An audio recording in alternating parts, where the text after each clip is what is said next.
Muna mga kasyamo atong luto ron. Pang kuani. Halo anak ni gulay para sa himsog sa lagay doon. Para gulay. Ihilisan pa nato gamay. Ya. Ato dahil yung kuanon mga kasyamo.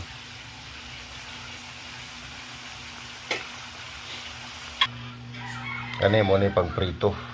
Pagprito na. Kana mo na itong gulay. Ini gulay ni kasyamo kana. Ini atong kapayas. Unya mo na kaunon na to. Ukay-ukayon kay hilisan man nato. Kano na to gamay ning kuan. Karning kapupsan yun. Para makupos bilang unod. Pasa nato timplahan. Then isulunod na itong lamas unya. Ha? Okay. Na mga kasyamo, hapit na mahilis, makupos no, gamay lang kuwang. Pag kupos na kayo niya, gawa sa mantika niya,